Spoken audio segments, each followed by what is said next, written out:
আল্লাহ সুবহানাহু ওয়া তাআলা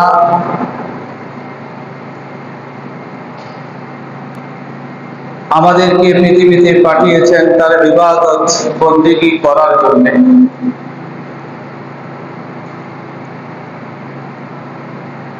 পৃথিবীর মানুষেরা ইবাদত বন্দেগী করে আল্লাহ তাআলার নৈকট্য হাসিল করবে। এজন্য প্রথমে পৃথিবীবাসীকে আল্লাহ তাআলা নির্দেশনা দিলেন ঈমানের, তারপরে আমলে সলিহা করার জন্য। মানুষের প্রথম কাজ হলো ঈমান আনা, এরপরের কাজ হলো আমলে সলিহ, নেক কাজ করা। বলেন, মানুষের প্রথম কাজ ঈমান আনা, এরপরের কাজ হলো নেক কাজ করা। ঈমান আনার পরে নেক কাজ, কারণ ঈমান ছাড়া যদি কেউ নেক কাজ করে এর প্রতিদান আল্লাহ তাআলার কাছে নাই। এজন্য আল্লাহ তাআলা প্রথমে বলছেন ঈমানের কথা, এরপরে বলছেন নেক আমলের কথা। ঈমান কি এই সম্পর্কে তো আমরা অনেক আলোচনা শুনেছি। প্রাথমিক ধারণা হলো আল্লাহ এবং তার রাসূল, আল্লাহর পক্ষ থেকে কিতাব, নবী, রাসূল, ফেরেশতাগণ, ভালো মন্দের তকদীর, আসরের ময়দানে আল্লাহ তাআলার কাছে আমাদেরকে আবার দণ্ডায়মান হতে হবে, এই কথার প্রতি বিশ্বাস। এই মৌলিক কয়টি বিষয়ের উপর মনে প্রাণে বিশ্বাস রাখা, সেটাই হলো ঈমান। তার পরবর্তীতে বান্দার প্রথম কাজ হলো আল্লাহর ইবাদত করা, বন্দেগী করা। ইবাদত বন্দেগীর মধ্যে সর্বপ্রথম যে ইবাদত ঈমান আনার পরে, সেটা হলো আল্লাহ তাআলাকে অধিক পরিমাণে সিজদা দেওয়া, আল্লাহর কাছে নতশির করা, শিরটাকে নত করা, মাথা নত করা আল্লাহ তাআলার দরবারে, আল্লাহ তাআলার কুদরতি পায়ে সিজদাকে ঝুঁকানো, মাথাকে ঝুঁকানো, সিজদার মাধ্যমে আল্লাহ তাআলার নৈকট্যশীল বান্দা হওয়া। আল্লাহ বলেন, ওমা খলাকতুল জিন্না ওয়াল ইনসা ইল্লা লিয়াবুদুন। জিন এবং মানুষকে আমি সৃষ্টি করেছি কেবলমাত্র আল্লাহ তাআলার ইবাদত করার জন্য। তো ইবাদতের সর্বপ্রথম যে দিক ঈমানের পরে, সেটা হলো নামাজ আদায় করা। ফরজ নামাজ, 5 ওয়াক্তের ফরজ নামাজ আদায় করা, এটা মৌলিক দায়িত্ব বান্দার উপরে। এটা অবশ্যই লাগবে। বালেগ বালেগা, ছেলে মেয়ে, নারী পুরুষ, সুস্থ সবল মানুষের উপরে 5 ওয়াক্তের নামাজ পড়া কি ফরজ। এটা পড়তেই হবে, ফরজ আইন, সকলের উপরে ফরজ। এমন নয় যে বাবা পড়লো ছেলে পড়তে হবে না, অথবা মা পড়লো মেয়ের পড়তে হবে না, বরং মাকেও এই ফরজ দায়িত্ব পালন করতে হবে, বাবাকেও এই ফরজ দায়িত্ব পালন করতে হবে, ছেলেকেও এই ফরজ দায়িত্ব পালন করতে হবে, মেয়েকেও এই ফরজ দায়িত্ব পালন করতে হবে। বালেগ হওয়ার পরে সবার উপরে এই ফরজ দায়িত্ব আদায় করাটাই হলো ফরজ। ঈমানের পরে প্রথম যে আমল, সে আমলটার নাম কি বলেন না? ঈমানের পরে প্রথম যে আমল, সে আমলের নাম নামাজ পড়া। কেউ বলেন না? ঈমানের পরে সর্বপ্রথম কাজ কি বলেন? নামাজ পড়া। 5 ওয়াক্তের নামাজ গুরুত্ব সহকারে আদায় করা। নবী করিম সাল্লাল্লাহু আলাইহি ওয়াসাল্লাম বলেন, যে ব্যক্তি 5 ওয়াক্তের নামাজ গুরুত্ব সহকারে আদায় করবে, আল্লাহ তাআলা তাহার সন্তুষ্টি, আল্লাহর সন্তুষ্টি তাদের উপরে থাকবে। এই নামাজকে তাদের জন্য নূর বানাবে। আসরের ময়দানে নামাজ তার জন্য দলিল হবে, সুপারিশ করবে, এবং এই নামাজের কারণে হাসরের ময়দানে বান্দার কপালে নূরে নূরান্বিত হয়ে যাবে। সুবহানাল্লাহ। এগুলো মৌলিক কাজ, এগুলো লাগবেই। 5 ওয়াক্তের নামাজ বলেন লাগবেই, পড়তেই হবে। মুসলমানের কাজ হলো তার ব্যক্তি জীবন, তার পারিবারিক জীবন ইসলামের রঙে রঞ্জিত করা, পরিবারের সবাইকে নামাজের বিষয়ে তাকিদ দেওয়া। এই জন্য নবীজি বলছেন, সন্তান যখন 7 বছর বয়সে উপনীত হয়, ছেলে বা মেয়ে যখন 7 বছর বয়সে উপনীত হবে, তখন সন্তানদেরকে নামাজের জন্য আদেশ করতে হবে, নামাজের জন্য তাদেরকে উৎসাহ দিতে হবে। কিন্তু এই সন্তান যখন 10 বছর হয়ে যায়, তখন আর শুধু আদেশ বা উৎসাহ দিলে চলবে না, নামাজ না পড়লে তাকে শাসন করতে হবে। এটা ইসলামের নির্দেশনা। কারণ এই শাসন যদি আপনি না করেন, এই সন্তানটা আপনার শাসন না পেয়ে নষ্ট হয়ে যাবে, ইবাদত বন্দেগীর দিকে তার মনোনিবেশ থাকবে না, সে বাজে অভ্যাসে পরিণত হবে। আর এই নামাজের মাধ্যমে আল্লাহ তাআলা আপনার এই সন্তানটাকে একটা আদর্শ সন্তানে পরিণত করবেন। সুবহানাল্লাহ বলেন। তো আল্লাহ তাআলার নৈকট্য হাসিল করার যতগুলো পন্থা আছে,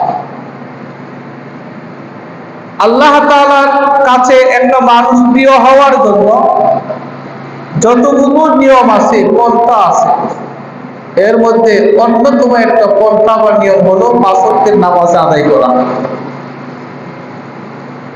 পৃথিবীতে আমরা অনেকেই তো অনেকের প্রিয় হতে চাই, খুব কাছের মানুষ হতে চাই, কি বলেন, চাই কি চাই না?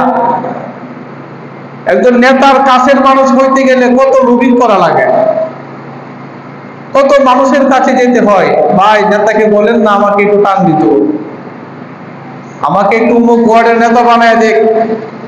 ওই নেতাকে সন্তুষ্ট করার জন্য দুনিয়ার মানুষ, দুনিয়ার এই সম্মান পাওয়ার জন্য হালাল হারামের তোয়াক্কা না করে কত অন্যায় কাজ করে।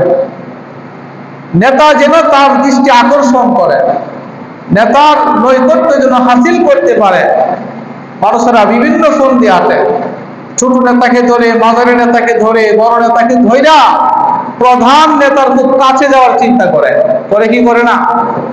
কিন্তু প্রধান নেতার কাছে যাওয়ার অনেকগুলো নিয়ম আছে, অনেকগুলো পন্থা আছে। ওই নেতা দেখবেন বলবে আমার নামে ভালো করে লবিং করে লাগাতে, তোর কাজগুলো করবো, এখন করবো, যদি তোর কাজে সন্তুষ্ট হইতে পারি তোকে আমার খুব কাছের মানুষ বানায় নেব। তখন এই নেতার খুব কাছের মানুষ হওয়ার জন্য যা যা করা দরকার এই লোকটা করতে থাকে, করে কি করে না? এবং এই কাজটা বালা হোক বা মন্দ হোক, কিন্তু নেতার খুব কাছের মানুষ হওয়ার জন্য তার কাজ করতে হবে। চুরি করণ লাগলে চুরি, ডাকাতি করণ লাগলে ডাকাতি, মাসে মাসে চাঁদা দিতে হলে চাঁদা, অর্থাৎ যা কিছু করা দরকার নেতার দৃষ্টি আকর্ষণের জন্য, তার খুব কাছে যাওয়ার জন্য আপ্রাণ চেষ্টা করে, করে কি করে না? আল্লাহ তাআলা বান্দাকে তার নিকট করতে হওয়ার জন্য অনেকগুলো পন্থা দিয়ে দিয়েছেন। যেমন আল্লাহকে সন্তুষ্ট করার জন্য, আল্লাহ নিকটবর্তী হওয়ার জন্য একটা পন্থা বা নিয়ম হলো যে আল্লাহর রাস্তায় দান করা। আল্লাহর রাস্তায় কি করা? দান করা। আল্লাহ তাআলা সন্তুষ্ট হন, আল্লাহর খুব কাছের বান্দা বানায় নেন। আল্লাহ তাআলার নৈকট্য হাসিল করার জন্য অন্যতম আরেকটা পন্থা হলো প্রতিবেশীর সাথে সৎ ব্যবহার করা, পাড়া প্রতিবেশীর সাথে ভালো ব্যবহার করা, এদের প্রতি একের হিংসা বিদ্বেষ না থাকা। বান্দা যদি প্রতিবেশীর সাথে ভালো ব্যবহার করে, আল্লাহ তাআলা তার প্রতি সন্তুষ্ট হন এবং আল্লাহ তাআলার নিকটতম বান্দাদের অন্তর্ভুক্ত করে নেবেন। সুবহানাল্লাহ। ঠিক তদ্রূপ পাবে আল্লাহ তাআলা বান্দাকে তার কাছাকাছি নিয়ে যাওয়ার জন্য, বান্দাকে আল্লাহর খুব নিকটবর্তী হওয়ার জন্য যতগুলো নিয়ম দিয়েছেন, এর মধ্যে আরেকটা অন্যতম নিয়ম হলো ফরজ ইবাদতের বাহিরে আরো কিছু নফল ইবাদত করা। বলেন না, ফরজ ইবাদতের বাহিরে আরো কিছু নফল ইবাদত করা। দুনিয়াতে শুধু ব্যক্তি চলার জন্য মানুষ ইনকাম করে না, কি বলেন, করে? শুধু আমি একটা মানুষ চলার জন্য ইনকাম করি না, আপনিও একা চলার জন্য যতটুকু অর্থ করে টাকা পয়সা দরকার ততটুকু ইনকাম আপনি করেন না, আর বেশি করেন। করেন কি করেন না? মনে করেন একটা মানুষ প্রতিদিন তার দৈনিক 200 টাকা হইলেই তার চলে। একটা মানুষ চলার জন্য 200 টাকা হইলেই কথার কথা তার চলে। কিন্তু এই লোকটা কিন্তু 200 টাকা রুজি করে বসে থাকে না। সে চিন্তা করে 500 টাকা বা দৈনিক 1000 টাকা আমি ইনকাম করবো। কেন? তার পরিবার আছে, তার সন্তান আছে, হ্যাঁ, তার মা আছে, তার বাবা আছে, তাকেও চালাইতে হবে।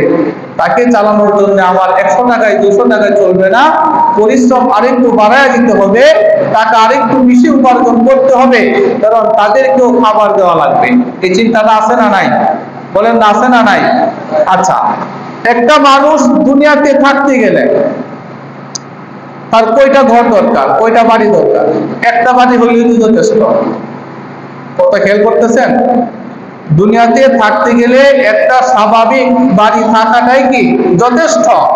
কিন্তু অনেকে কি এমন আছে যে আমি যতদিন থাকবো ততদিনের জন্য একটি বাড়ি বানাবো, এই বাড়ি আর কি ব্যবহার করতে পারবে না। এই জন্য ইঞ্জিনিয়ার আইনা যদি কেউ চিন্তা করে আমি দুনিয়াতে যদি 70 বছর থাকি, 70 বছর থাকা যায় পরিমাণ একটা আইডিয়া দিয়ে আমার জন্য একটা ঘর বানায় দেব, যে আমার বয়সও শেষ হইব, আমার বাড়ির কাজও শেষ, মানে বাড়ি আর থাকবো না, আজও শেষ, আমার বাড়ি ঘর শেষ। এরকম চিন্তা ভাবনা করি না কেউ বাড়ি ঘর বানায়, জায়গা কিনে বিল্ডিং করে। বরং সবারই এমন একটা চিন্তা থাকে যে আমি তো থাকবোই, আমার পরবর্তীতে আমার সন্তানরাও যেন ভালোভাবে থাকতে পারে। অথচ সন্তানরা ভালোভাবে থাকার জন্য তার এত পরিশ্রম করে এত বিশাল বড় বাড়ি করার কি নাই, প্রয়োজন নাই। কিন্তু তার সন্তানের মহাব্বতে সে চিন্তা করছে আমি কইরা দিয়া যাই, খোলাফাম একটু আরামে থাকবো। কি বলেন? এই চিন্তাটা আছে না নাই? অনেকের আরো চিন্তা, শুধু তাই না, আমি যে বাড়ি ঘর করতেছি, আমি যে অর্থ করি উপার্জন করতেছি, আমার তো লাগবেই, আমার সন্তানাদিরাও খরচ করতে পারবে, এমনকি আমার নাতি পুতিরাও এই টাকা পয়সা ভোগ করে শেষ করতে পারবে না। এরকম চিন্তা ভাবনা করেও তো বাড়ি ঘর করে কি করে না? এগুলো দুনিয়ার হিসাব। কিসের হিসাব? দুনিয়াতে মানুষ অল্প দিন থাকবে, এই জন্য তার এত চিন্তা, তার এত পেরেশানি, তার থাকার বাসস্থানটা কেমন হবে, তার পোলাপান্তের বাসস্থানটা কেমন হবে, তার নাতি পুতির বাসস্থান কেমন হবে, এই চিন্তা ফিকির কইরা টাকা পয়সা উপার্জন করে। এগুলো অতিরিক্ত। কি বলেন? নিজের ব্যক্তিগত খরচের বাইরে যা আছে সবই তো অতিরিক্ত। কি বলেন? অতিরিক্ত না? হ্যাঁ, বৈধভাবে আপনি করেন কোনো অসুবিধা নাই, করতে পারেন। কিন্তু অবৈধভাবে যা করবেন, ব্যক্তি নিজের জন্য করলেও এটা হারাম, পরিবারের জন্য করলেও হারাম, ভবিষ্যৎ প্রজন্মের জন্য কোনো কিছু ইনকাম করাও কি হারাম। যদি অবৈধভাবে হয়, হারাম পন্থা হয়, জুলুম নির্যাতন কইরা, হ্যাঁ, মানুষকে ঠকায় যদি আপনি টাকা পয়সা ইনকাম করেন, তবে এগুলো কি 1 টাকা উপার্জন করাও হারাম। আর বৈধ উপায়ে কোটি কোটি টাকার মালিক হন, ইসলাম আপনাকে উৎসাহ দিয়েছে। ইসলাম আপনাকে উৎসাহ দেয়। আপনাকে ইসলাম বলে তুই টাকা পয়সা বৈধ উপায় উপার্জন যদি করো, তখন সে যাকাত দিতে পারবে। কি দিতে পারবে? যাকাত দিতে পারবে। যাকাতের দ্বারা দারিদ্র বিমোচন হবে, গরিব মানুষ উপকার পাবে, সে হজ করতে পারবে, ইসলামের আরো বড় বড় ইবাদত সে করতে পারবে। তবে শর্ত হলো বৈধ উপায়ে ওই সম্পদের কি হতে হবে? মালিক হতে হবে। এগুলো হলো দুনিয়ার হিসাব। অথচ দুনিয়াতে থাকাটা চিরস্থায়ী না ক্ষণস্থায়ী? বলেন না, চিরস্থায়ী না ক্ষণস্থায়ী? ক্ষণস্থায়ী জীবনে এই দুনিয়াতে থাকার জন্য মানুষ কত কিছু করতেছে, বাড়ি ঘর কত টেনশন নিয়ে ঘুরে। কিন্তু আল্লাহ তাআলা তার বান্দাকে চিরস্থায়ী জীবনের জন্য, আল্লাহ তাআলার নৈকট্য হাসিল করার জন্য এমন একটা পরিকল্পনা গ্রহণ করতে বলছেন যেন আখিরাতে আল্লাহ নিকটবর্তী হতে পারে এবং চির সুখের জায়গা জান্নাতে তার ঠিকানা হতে পারে। সুবহানাল্লাহ।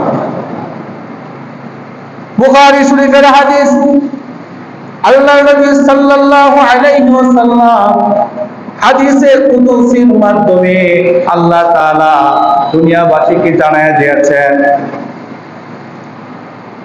দুনিয়াতে যারা আমার বন্ধু, আমার বলি যারা যারা তাকওয়া অর্জন করে ঈমান আনার পরে যারা আমি আল্লাহ তাআলাকে সন্তুষ্ট করে আমি আল্লাহর কাছে ওলি হয়ে গেছে, মানে আল্লাহর খুব কাছের ওলি হইছে। ওলি মানে কি? বন্ধু। ওলি মানে বন্ধু। কার বন্ধু? আল্লাহর বন্ধু। আল্লাহ তাআলার বন্ধু তারাই যারা ঈমান আনার পরে তাকওয়া অর্জন করছে, আল্লাহর হুকুম আহকাম গুলো সঠিকভাবে পালন কইরা আল্লাহর কাছের মানুষ হয়ে গেছে, আল্লাহর নৈকট্যশীল বান্দা হয়ে গেছে। তারা হলো আল্লাহ তাআলার কি বলেন? ওলি। আল্লাহর কি? ওলি। ওলি অর্থ কি? বন্ধু। তারা আল্লাহর খুব কাছের, আল্লাহর বন্ধু হয়ে গেছে। কিন্তু অনেক মানুষ তেমনও আছে আল্লাহর ওলিদের বিরোধিতা করে, আল্লাহর ওলিদের সাথে দুশমনি করে। এমন আছে না নাই?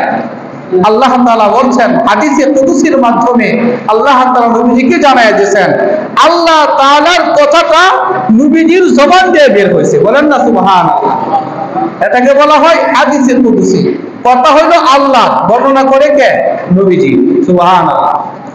হাদিসে কুদসির মধ্যে আল্লাহ তাআলা বলছেন যে ব্যক্তি আমার ওলি, আমার বন্ধুর সাথে দুশমনি করবে, যে ব্যক্তি আমার বন্ধুর সাথে কি করবে? দুশমনি করবে, আমি আল্লাহ তার সাথে যুদ্ধ ঘোষণা করব। কথাটা কি বুঝছেন? আল্লাহর নৈকট্যশীল বান্দা যারা, নেককার বান্দা যারা, তারাই তো আল্লাহর বন্ধু। আর যে ব্যক্তি আমার এই বন্ধুর সাথে দুশমনি করবে, আমি আল্লাহ তাআলা তার সাথে কি করব? যুদ্ধ ঘোষণা করব। কেন? তো তারা কেবলমাত্র আমি আল্লাহ তাআলাকে সন্তুষ্ট করার জন্য ইবাদত বندگی করে, আর তাদের সাথে তুমি দুশমনি করবা। এজন্য আল্লাহ ওই অবাধ্য মানুষের সাথে আল্লাহ তাআলা যুদ্ধ ঘোষণা করবে। আল্লাহ তাআলা বলেন আমার এই বন্ধুগুলো এমন এমন আমল করে, ফরজ ইবাদতের বাহিরেও এমন এমন আমল করে, যে আমল করার কারণে তারা আমি আল্লাহর কাছে অনেক প্রিয় হয়ে গেছে। ফলে তাদের হাত আর তাদের হাত থাকে না, তাদের হাত আমি আল্লাহর হাত হয়ে যায়। সুবহানাল্লাহ বলেন না। ফলে সে হাত দিয়ে কোনো কিছু ধরে। তাদের চোখ আর তাদের চোখ থাকে না, তাদের চোখ আমি আল্লাহর চোখ হয়ে যায়। ফলে তারা এই চোখ দিয়ে ভালো কিছু দেখে। তাদের পা থাকে না, আমি আল্লাহর কুদরতি পা হয়ে যায়। এই পা দিয়ে তারা হাঁটা চলা করে। সুবহানাল্লাহ বলে। এটা কিভাবে হয়েছে? ওই ফরজ ইবাদতের বাহিরে অতিরিক্ত যে ইবাদত আল্লাহ তাআলা বান্দার জন্য রেখে দিয়েছেন, ওই অতিরিক্ত ইবাদতের জন্য আল্লাহ তাআলা তাদেরকে এই মর্যাদা দান করছেন। ফরজ ইবাদত তো করতেই হবে। ফরজ নামাজ, 5 ওয়াক্তের নামাজ সারা দিনে মিললে মাত্র 17 রাকাত। কয় রাকাত? 17 রাকাত। সারা দিনে শুধু ফরজ নামাজ কয় রাকাত? 17 রাকাত। এটা তো বান্দার উপরে অবশ্যই ফরজ, এটা করতেই হবে। কিন্তু আল্লাহ তাআলার নৈকট্যশীল বান্দা হওয়ার জন্য এই 17 রাকাতের বাইরে আরো অনেক সুন্নত নফল নামাজ আছে, যেগুলোকে পড়লে অতিরিক্ত হিসেবে আল্লাহর নৈকট্য হাসিল করার জন্য সহায়ক হয়। এজন্য আল্লাহ রাসূল সাল্লাল্লাহু আলাইহি ওয়াসাল্লাম প্রত্যেক নামাজের আগে পরে কিছু সুন্নত নামাজ দিয়ে দিয়েছেন। প্রত্যেক নামাজের আগে পরে কিছু সুন্নত নামাজ দিয়ে দিয়েছেন। এগুলো ফরজ নামাজটাকে পরিপূর্ণ করার জন্য সহায়ক হয়, সাহায্যকারী হয়। আসরের ময়দানে বান্দা যখন তার কোনো ফরজ ইবাদতের ঘাটতির কারণে জাহান্নামে যাওয়ার উপক্রম হয়ে যায়, আল্লাহ তাআলা তখন ফেরেশতাগণকে আদেশ করবেন, দেখো আমার এই বান্দার আমলনামায় অতিরিক্ত কোনো নফল আসেনি, অতিরিক্ত কোনো সুন্নত আসেনি। যদি অতিরিক্ত নফল সুন্নত নামাজ থাকে, আল্লাহ আদেশ করবেন ওই অতিরিক্ত নফল আর সুন্নতের ইবাদতগুলো ফরজ ইবাদতের সাথে মিলাইয়া পরিপূর্ণ কইরা আমার এই বান্দাকে জাহান্নাম থেকে ফিরাইয়া জান্নাতে প্রবেশ করাও।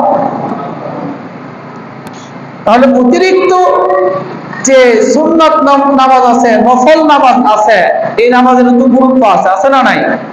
কি বলেন? ফরজ নামাজের আগে পরে যে সুন্নত গুলো আছে, এই সুন্নত গুলো আবার 2 ভাগে বিভক্ত। এক প্রকার সুন্নত হলো সুন্নতে মুআক্কাদা, আরেক প্রকার সুন্নত হলো সুন্নতে জায়েদা, মানে অতিরিক্ত।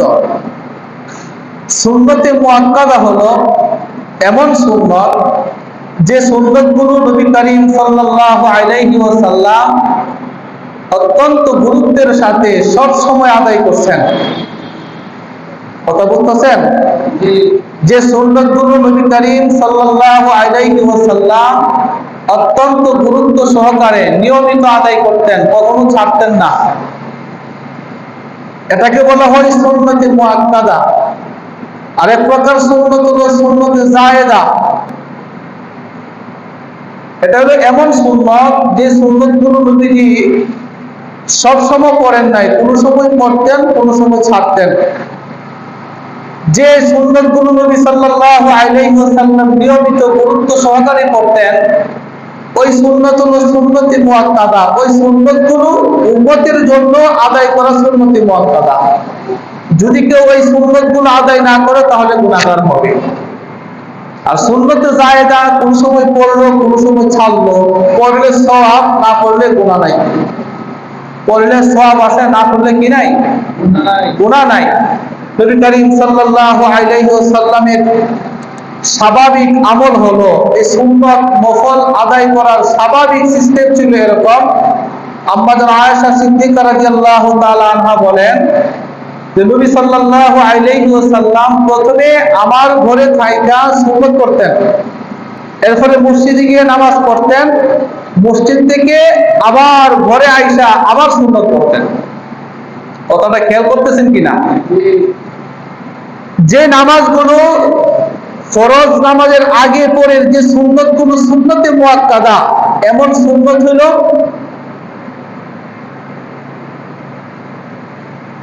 হযরত আয়েশা সিদ্দিকা থেকে বর্ণিত, নবীজি বলছেন এই সুন্নতগুলো যারা পড়বে 12 রাকাত সুন্নত। সুন্নতে মুআক্কাদা হলো 12 রাকাত। 5 ওয়াক্ত নামাজের আগে পরে সুন্নতের মুআক্কাদা কয় রাকাত? 12 রাকাত। এই 12 রাকাত সুন্নত যারা গুরুত্ব সহকারে আদায় করবে, আল্লাহ রাসূল বললেন যে জান্নাত তার জন্য অপেক্ষা করতেছে, সে জান্নাতে প্রবেশ করবে। আমাদের আয়েশা সিদ্দিকা রাদিয়াল্লাহু তাআলা আনহা এই 12 রাকাত সুন্নতের বর্ণনা দিলেন এভাবে যে নবী সাল্লাল্লাহু আলাইহি ওয়াসাল্লাম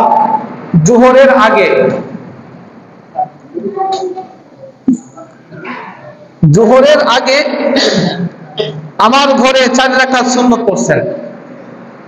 তারপরে ঘর থেকে বের হয়ে মসজিদে গেলেন, মসজিদে গিয়ে যোহরের নামাজ পড়লেন, যোহরের নামাজ পড়ে আবার আমার ঘরে আসলেন, ঘরে আইসা আবার 2 রাকাত নামাজ পড়লেন। ঘরে প্রথমে যে 4 রাকাত পড়ছেন, এরপরে মসজিদে গেছেন, মসজিদে গিয়ে পড়ছেন যোহরের নামাজ, এরপরে যোহরের নামাজ পড়ে আবার ঘরে আইসা পড়ছে 2 রাকাত। এখন সুন্নত কয় রাকাত হইল? 6 রাকাত। তারপরে আম্মা জান আয়েশা সিদ্দিকা রাদিয়াল্লাহু আনহা বলেন যে মাগরিবের নামাজ পড়লেন মসজিদে গিয়া, মসজিদে মাগরিবের নামাজ পড়ে আমার ঘরে আসলেন, ঘরে আইসা আবার 2 রাকাত নামাজ পড়লেন। এটা হলো সুন্নতে মুআক্কাদা। এখন কয় রাকাত হইল? যোহরের আগে 4 রাকাত, পরে 2 রাকাত, মাগরিবের পরে 2 রাকাত, কয় রাকাত হইছে? 8 রাকাত। আম্মা জান আয়েশা বলেন নবী সাল্লাল্লাহু আলাইহি ওয়াসাল্লাম আবার এশারের সময় মসজিদে গেলেন, মসজিদে গিয়ে আবার 2 রাকাত মসজিদে নামাজ আদায় করে আবার আমার ঘরে আসলেন, আমার ঘরে আইসা আবার 2 রাকাত নামাজ পড়লেন। কয় রাকাত দিল? 10 রাকাত। আম্মা জান আয়েশা সিদ্দিকা রাদিয়াল্লাহু আনহা বলেন ফজরের ওয়াক্ত যখন হয়ে গেল, আল্লাহর নবী আমার ঘরে 2 রাকাত নামাজ পড়লেন। এই 2 রাকাত নামাজ পড়ে নবীজি মসজিদে গেলেন, মসজিদে গিয়ে ফজরের নামাজ আদায় করলেন। তাহলে ফজরের 2 রাকাত সুন্নত হইল। এখন কয় রাকাত হইল? 12 রাকাত। এই 12 রাকাত নামাজ যারা গুরুত্ব সহকারে আদায় করবে, আল্লাহ রাসূল বলেন ওই ব্যক্তি জান্নাতে প্রবেশ করবে। সুবহানাল্লাহ। কিন্তু আমরা সুন্নতের ব্যাপারে খুব গাফেল। আমরা এই সুন্নত তেমন গুরুত্বই দিই না। বিশেষ করে জুম্মার নামাজের আগে পরে যে সুন্নত আছে, সালাম ফিরাইতে দিনে, মসজিদে বাইরেতে দিনেও না, এই সুন্নতগুলো কেউ আদায় করে না। অথচ এই সুন্নতগুলো আদায় করা সুন্নতে মুআক্কাদা, এই নামাজগুলো এই সুন্নতগুলো সুন্নতে মুআক্কাদা, নবীজি কখনো ছাড়েন নাই। এই সুন্নতগুলো নিয়মিত আদায় করতেন। জুম্মার আগেও 4 রাকাত পড়তেন নিয়মিত, আরো বেশি পড়তেন। জুম্মার আগেও পড়তেন, জুম্মার পরেও পড়তেন। তো জুম্মার পরে আমরা সালাম ফেরানোর সাথে সাথে বের হয়ে যায়, কিন্তু এই সুন্নতগুলো আমরা আদায় করি না। পৃথক পৃথক ভাবে এই সুন্নতের সওয়াব বলা হয়েছে। যে ব্যক্তি ফজরের 2 রাকাত সুন্নত পড়বে, নবীজি সাল্লাল্লাহু আলাইহি ওয়াসাল্লাম বলছেন, রাকাতুল ফজরি খায়রুম মিনাদ দুনিয়া ওয়া মা ফিহা। যে ব্যক্তি ফজরের 2 রাকাত সুন্নত নামাজ আদায় করবে, আল্লাহ তাআলার কাছে এর মূল্য এত বেশি, দুনিয়া এবং দুনিয়াতে যা কিছু আছে সবকিছুর চেয়েও বেশি প্রিয় আল্লাহ তাআলার কাছে ফরজের 2 রাকাত, ফরজের আগে যে 2 রাকাত সুন্নত আছে, ওই 2 রাকাত সুন্নতের ফজিলত, মর্যাদা। কিন্তু আমরা ওই নামাজটা নিয়েও গাফিল হই। আমরা এই নামাজটাকে পরে পড়ি।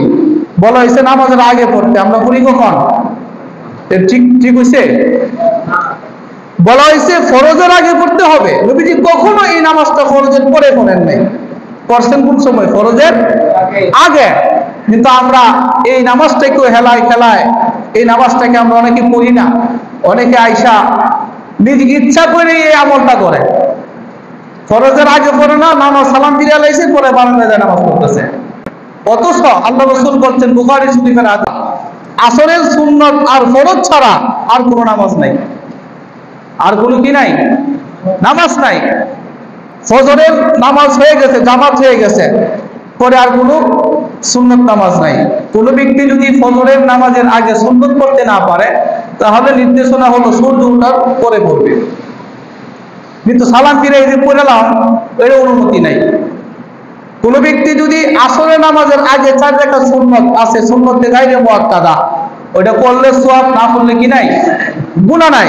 কিন্তু যে ব্যক্তি নিয়মিত গুরুত্ব দিয়ে এই নামাজটা পড়ে, আসরের আগে 4 রাকাত সুন্নত কোন ব্যক্তি যদি গুরুত্ব সহকারে পড়ে, তাহলে আল্লাহ রাসূল বলেন জান্নাতের 8টা দরজা তার জন্য খোলা। স্মরণ করে সুবহানাল্লাহ কইতে। আমরা পড়লে আপনার এই ফজিলত পাইবেন, না পড়লে আপনার জন্য কোনো কি নাই? গুনাহ নাই। কিন্তু পড়লে এই সুবিধা আল্লাহ রাসূল দিয়ে রাখছেন। কিন্তু ফরজ হয়ে গেছে, আসরের ফরজ পড়া হয়ে গেছে, এরপরে বললেন যে একটা জান্নাতের 8টা দরজা খুলে লাই, 4 রাকাত সুন্নত পড়ি, এর অনুমতি নাই। কি নাই? অনুমতি নাই। ওই সময় পড়া যাবে না। ফজরের টাইমে একই অবস্থা। ফজরের ফরজ নামাজের আগে 2 রাকাত সুন্নতকে গুরুত্ব দিয়ে পড়তে হবে, আগেই আসতে হবে যে সুন্নতটা পড়া যায়। কারণ ফরজ হয়ে গেলে আর পড়ার অনুমতি নাই, সূর্য ওঠার পরে পড়তে হবে। এক্ষেত্রে আরেকটা মূলনীতি হলো, কোনো ব্যক্তির যদি সুন্নত এবং ফরজ উভয়টাই কাজা হয়ে গেছে, ফজরের সুন্নতও পড়তে পারে নাই, ফরজও পড়তে পারে নাই, তাহলে সূর্য ওঠার পরে সুন্নতও পড়তে হবে, ফরজও পড়তে হবে। আর কোনো কারণে যদি সুন্নতটা পড়তে না পারে, অথচ সুন্নতটা ছিল সুন্নতে মুআক্কাদা, আপনি অবহেলা কইরা এই সুন্নতটা কি করে ফেললেন? হ্যাঁ, নষ্ট করলেন, আদায় করলেন না।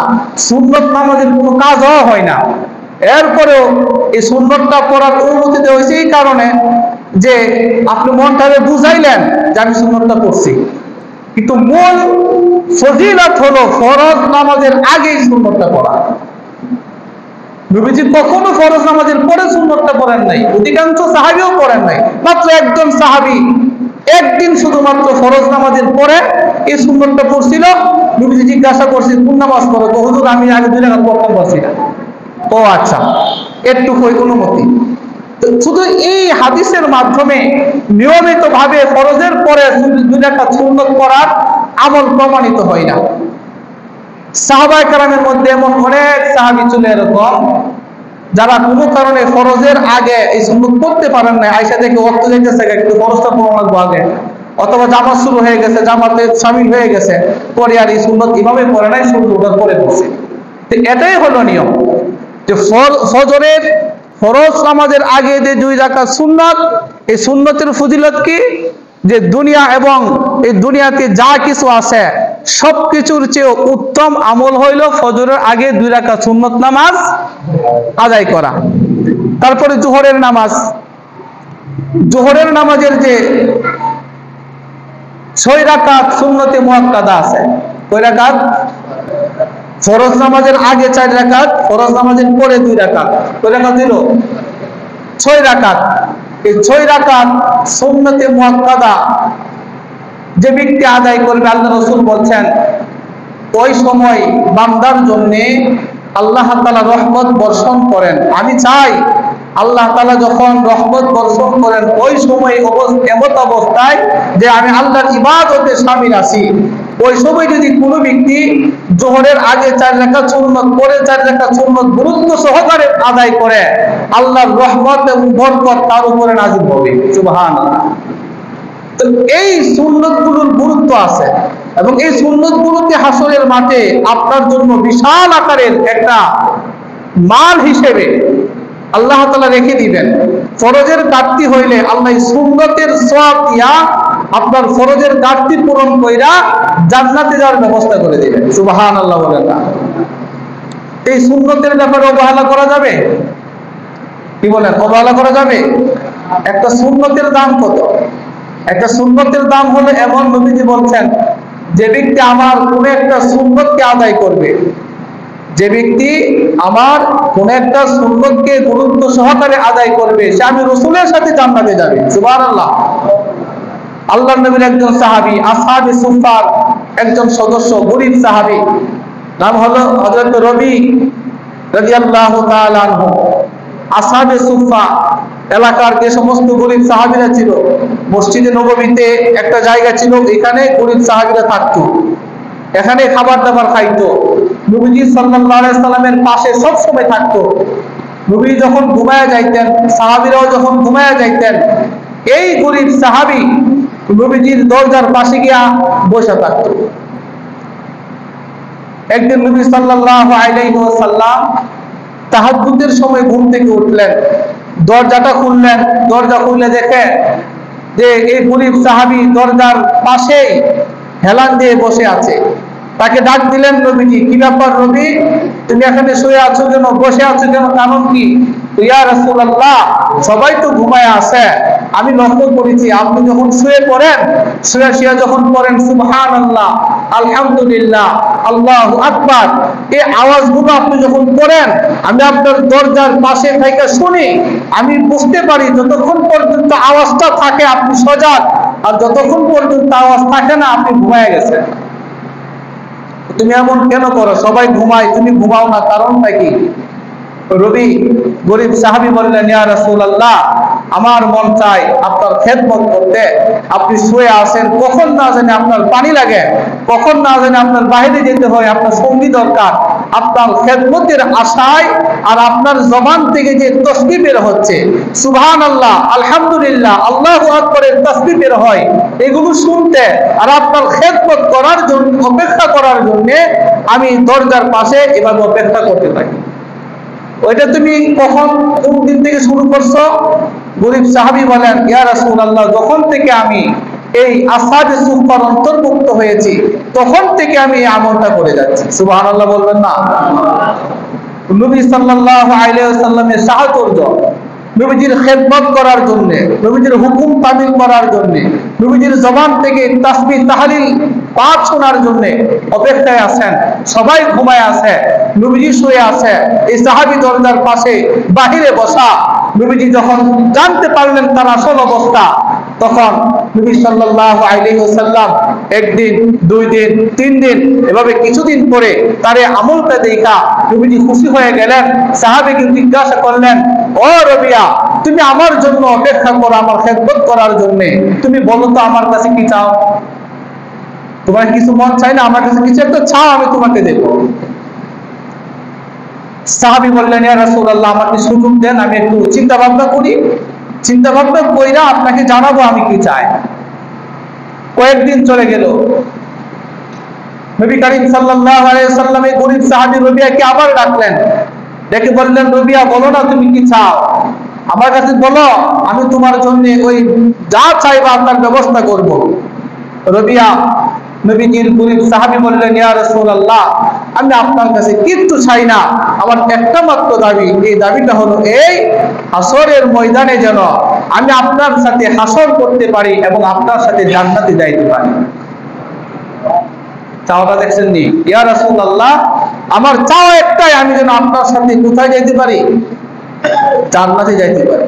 আর আমরা যদি কাউকে জিজ্ঞাই কি চাও, বলো হুজুর চাকরি হয় না, আমাকে ভালো একটা চাকরির ব্যবস্থা করে দেন, আমার বেতন বাড়তেছে না, আমার বেতনটা যেন বাড়ে, একটু দোয়া করে দিয়েন, আমার এই সমস্যা দুনিয়াবি কত সমস্যা আছে, সমস্যা দূর করে দেন।